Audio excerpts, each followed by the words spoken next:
6 days before I was supposed to sign the papers on my father's company, my sister told me she'd already sold it out from under me. And my parents stood right beside her and said I should be grateful.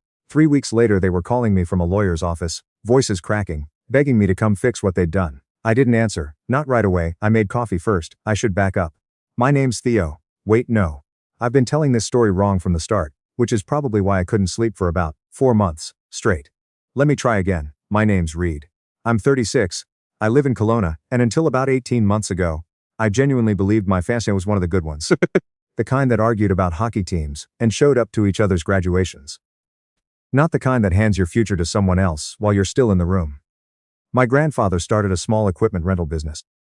Out of a converted garage in the early 80s, nothing fancy. He rented out generators, scaffolding, trailers, the kind of stuff contractors and film crews needed on short notice.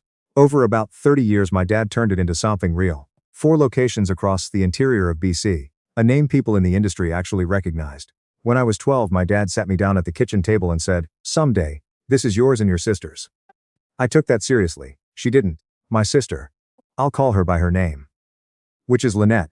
Because she's earned having her name attached to what she did, is 3 years older than me, and has always believed that effort is optional if you're charming enough. She has this quality where she can walk into a room and make everyone feel like she came specifically for them. Our parents adored her. That's not a complaint. I'm stating a fact that matters to what happened. I came into the business properly when I was 26. Started doing site deliveries, learned the inventory systems, handled the maintenance schedules. By my early 30s I was running the Kelowna and Penticton locations, managing 12 employees, renegotiating supplier contracts. My dad was slowing down. His knees were bad, and honestly he deserved to slow down. We'd had conversations, real ones, about transition. About me stepping into the general manager role officially by the time I was 35, and buying out the family's shares gradually over the next decade. There was a term sheet. It wasn't signed yet, but it existed. Lynette had worked in the business on and off. A few months here, a year there. She'd done some bookkeeping, handled social media for a while, showed up to the Christmas party, and told clients she was involved in operations. She was not involved in operations. She was my dad's favorite phone call, and my mother's reason to brag at church. I didn't resent her for that exactly. It was just how things were. Her husband, I'll call him by what he actually is, which is my former brother-in-law, though I don't use that phrase anymore, came into the picture about 4 years ago. His name is Cord. He's one of those people who speaks in business language the same way other people breathe. Synergy. Value creation. Scalable model. I'm not against ambition, but there's a version of it that's just vocabulary without substance. And that was Cord. He had done some consulting work, held a business degree from a school I'd never heard of, and moved with absolute confidence everywhere he went. Which I think people confuse for competence sometimes. At first I liked him fine. He was interesting at dinners. He asked smart questions about the business. I thought he was curious. I understand now that he was taking notes. The first sign I should have caught was about 2 years in. Cord started showing up to things I wasn't invited to. Sunday dinners, where apparently my dad would walk him through the financials. Just to get another perspective. Calls with the accountant, that my dad mentioned in TA. Like they were nothing. At the time I filed it under my dad wanting a second set of eyes. Wanting to feel like his son-in-law was invested. I get it. I do. But I should have said something then. Instead I stayed focused on the work. The Penticton location had needed a fleet overhaul for 2 years, and I'd finally pushed it through. We'd picked up 3 new contracts with film production, companies doing shoots in the valley. Margins were up. I was proud of it. I thought everyone could see the obvious, which was that I was the one keeping the lights on. My dad called me in February and said he wanted to have a family meeting. Just to check in on some things, he said. Relaxed, casual. The way people sound when they've already made the decision, and are building up to telling you. I drove down to my parents' place in Vernon on a Saturday morning. Lynette and Cord were already there when I arrived. Lynette hugged me at the door like she hadn't seen me in months, which she hadn't. Cord shook my hand. My mom was making tea. Everyone was very warm. I should have known right then.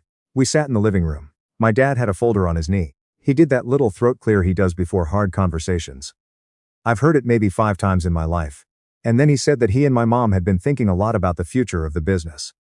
About retirement, about making sure everything was handled properly. I nodded along. I thought I knew where this was going. He said they'd decided to bring in outside side expertise to help manage the transition. That they'd been working with a business broker and a lawyer. That they'd received an offer from a regional equipment company based in Calgary, and that they'd decided to accept it. I sat there for a second. I said, "What?" My dad didn't quite meet my eyes. He said the offer was strong. that it would take care of their retirement fully, that it was just the right time. I said we had a term sheet. He said the term sheet wasn't signed. I said, I know it wasn't signed. We were 6 days away from signing it. Lynette made this small sound, like I was being unreasonable about something minor. Cord put his hand on her knee. I looked at my dad and asked when they'd started talking to the broker. He said a few months ago. I asked if he'd told me. He said he hadn't wanted to worry me while the negotiations were still early. I asked if Lynette knew. She said she'd been part of the conversations, which wasn't a yes or a no but was absolutely an answer. I asked my mother if she had anything to say. She said it was a hard decision, and they'd made it with the whole family in mind. When I asked what that meant given that I clearly hadn't been consulted, she said that sometimes these things move faster than you expect, and that's Bell I'd be well taken care of in the settlement. The settlement? I'd been working this company for over a decade and they'd reduced me to a settlement. I didn't raise my voice. I'm telling you that because I want you to know it cost me something to stay as calm as I did. I put my coffee mug down on the table, stood up and said that I needed to think. My dad said my name. I picked up my jacket and left. I sat in my truck in their driveway for about 10 minutes. Then I drove home. I didn't answer their calls that week. Not because I was punishing them. I just genuinely didn't know what I would say. My whole adult life had been pointed at something specific. And it was gone. And worse than that, it had been given away in a room I wasn't in. About 10 days after the meeting, my mom showed up at my apartment. I live on the 4th floor of a building on Lakeshore with a buzzer system, which at least gave me warning. I let her in because she's 72 and was standing in the rain. She came inside and sat down and said she hoped I wasn't still upset, because the deal was done now. And the family needed to be together on this. I said I wasn't upset in the way she meant. I was something more specific than upset.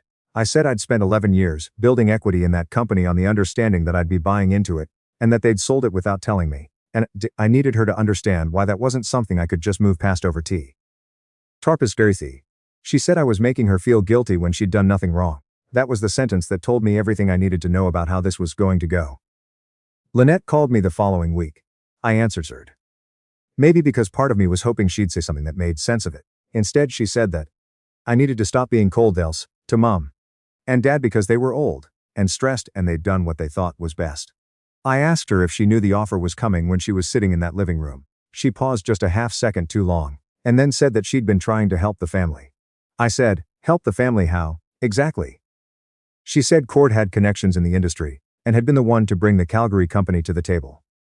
That he'd done it because he wanted the family to be financially secure. I said that I also wanted the family to be financially secure, which was why I'd spent the last decade running their company, and that what Cord had done wasn't a favor to the family. It was a favor to Cord, who presumably got a finder's fee or a consulting cut on the sale, and I'd like to know how much.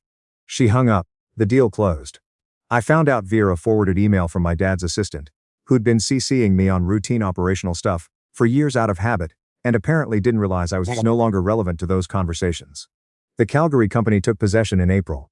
The staff I'd hired, the contracts I'd signed, the maintenance schedules I'd built, all of it absorbed into a company from 2 provinces over that I'd never met. 3 of my employees texted me privately to say they were worried about their jobs. I had nothing to tell them. I did receive a settlement check. It was a number that looked meaningful right up until I compared it to what my share of the business would have been worth under the terms we'd discussed. Then it looked like what it was. Severance from a job I'd thought was my inheritance. I deposited it. I didn't say thank you.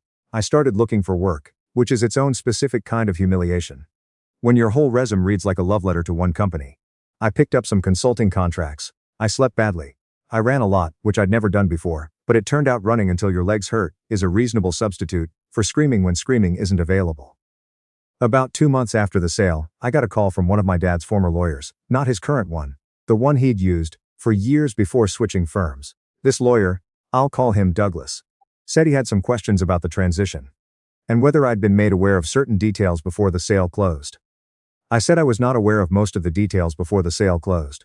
He said he thought that might be the case. He said there were some things I might want to know, if I was interested. I was interested. Douglas had done work for my grandfather, and then my dad for almost 25 years. He knew the company history better than most. When my dad switched to a new firm, Cord's recommendation, I later found out. Douglas hadn't thought much of it at first. But he'd heard things. He had a former colleague who worked at the new firm who'd mentioned casually some of the structure of the deal. The way the sale had been arranged, there was a consulting agreement attached to the transaction. A separate contract, not disclosed to any of the other family members, that paid a transaction advisor, identified only by a numbered company. A percentage of the sale price. As a referral and advisory fee. The numbered company was registered to Cord. He'd negotiated himself a cut of the sale of my family's business and told no one. Not my parents, not Lynette, no one. I asked Douglas what the percentage was. He said he didn't know exactly, but based on the sale price, even a modest finder's fee would have been a significant sum. I thanked him. I sat with that for a few days. Not because I was deciding whether to do anything with it. Honestly, I thought briefly about just letting it go. Starting fresh, moving on like everyone kept telling me to. But then I thought about those 3 employees who'd texted me. I thought about my grandfather's garage. I thought about the term sheet that wasn't signed. I didn't call a reporter. I didn't post anything online. I called my dad. I said, "Did you know Cord had a financial arrangement tied to the sale?" Silence. And then, "What are you talking about?" I told him what Douglas had told me. His voice shifted in a way I'd never heard from him before. He sounded smaller. He said that couldn't be right, that Cord was family. I said I knew he wanted that to be true. I told him I wasn't calling to fight. I was calling because he needed to know what had happened, and because I thought he should speak to his original lawyer and review the transaction documents carefully, specifically any side agreements. He said he would. Then. "Reid, I'm sorry. I didn't. I know we handled this wrong." That was the first time he'd said anything like that. I told him I appreciated it, and I meant it. What happened next, I genuinely had nothing to do with. My dad went to Douglas directly. Douglas helped him engage a separate firm to review the transaction. The review found the consulting agreement. My dad brought it to Lynette, who, according to my mom's account of the conversation, had absolutely no idea. I believe that actually. Lynette is many things. But I don't think she knew she'd married someone who would pull that on her own family. She confronted Cord. I don't know exactly what was said. What I know is that within 3 weeks, Cord had moved out of their house in Kamloops, and Lynette had retained a family law lawyer. My parents pursued a civil claim against Cord for undisclosed financial interest in the transaction. Cord, apparently, had also done some creative math with a joint investment account he shared with Lynette. So her divorce lawyer had plenty to work with. The civil case didn't go to trial. It settled, with Cord paying back a portion of the consulting fee. Not all of it, but enough that my dad said it felt like partial justice. Which I think is the most honest way to describe outcomes like that. My mom called me after the settlement. She cried. She said she was sorry, really sorry, that she should have listened to me. That they'd let themselves be charmed by someone who didn't have anyone's interests at heart but his own. I sat there and listened and didn't say any of the obvious things I could have said. After a while I asked how she was doing, and we talked for an hour about things that had nothing to do with any of it. It was the best phone call we'd had in a long time. My dad and I had lunch the following month. He looked older. Or maybe I was just seeing him more clearly. He said he'd been thinking about what he wanted to say to me. And he still wasn't sure he had the right words. He said, losing the business had hurt him differently than he expected. Not because of the money, but because he'd imagined handing something to his kids. And instead he'd let someone take it from under all of them. He said he was proud of what I'd built there. He said it a little late, but he said it. I told him I was glad he knew now. I told him I wasn't walking away from the family. I told him I was still angry. Some, and that I thought that was fair, and he agreed it was fair. Lynette took longer. We're not close right now in the way we were before, or the way I thought we were before. She's going through her divorce and she's got her own weight to carry. We've had a couple of dinners. They're careful, a bit formal. Like we're relearning how to be in a room together without Cord's version of the family sitting between us. I think we'll get there. I'm not in a rush. As for me, I found a job with an operations company in Kelowna, managing equipment logistics for a group of construction and film enthusiasts. It's not the same as what I had, but it turns out 11 years of running a business generates skills that transfer. My boss, who I've now worked with for about 8 months, has mentioned twice that there's a path to a partnership stake. If things keep going the way they're going. I'm not counting that until it's on paper. I've learned something about paper. I have a community here. My buddy Alistair from university still calls me every couple weeks just to check in. Always has. And I didn't fully appreciate that until the months when those calls were the only thing keeping me grounded. There's a group of us who play hockey at the arena on Wednesday nights, and someone always brings bad takeout after, and nobody talks about business unless we want to, and it sounds like nothing. But it's actually everything. There's a woman I've been seeing for a few months. I'm not going to tell you more about that, because some things are allowed to be just mine. And when I'm around her I don't feel like I'm bracing for something. I keep a copy of the original term sheet in a folder in my filing cabinet. Not to be morbid, I look at it sometimes and think about the version of myself who thought the signed copy was just a formality, who thought trust was sufficient, fish it, who thought that if you showed up and did the work and built the thing would be yours. That version of me wasn't wrong to believe what he believed. He was just working without a net, without knowing it. I don't think the lesson is to trust no one. I think the lesson is more specific than that. It's about knowing what you've actually agreed to. And what's still just a conversation. It's about not confusing loyalty with passivity. It's about the difference between people who show up in your story, because they care about you, and people who show up because your story is useful to them. I know which one my brother-in-law was. I know which one my dad is, even with everything. I know which one Alistair is. Family isn't a given. It's a practice. Some of the people I thought were my family were just people I shared a last name with for a while. The ones who are actually my family are the ones who told me the truth, even when it cost them something. And the ones who called on Wednesdays just because. If you're watching this and you recognize something in it. The thing about being the one who does the work without the paperwork to protect it. Or the thing about a room where decisions got made without you. I hope you find your Douglas. I hope you find your Alistair. And I hope when the thing finally falls apart, you're far enough from the wreckage that you can watch it without getting burned. If you found any part of this useful, or if it made you feel less alone in something you're going through, I'd appreciate a like. It helps more people find stories like this one. Thanks for being here.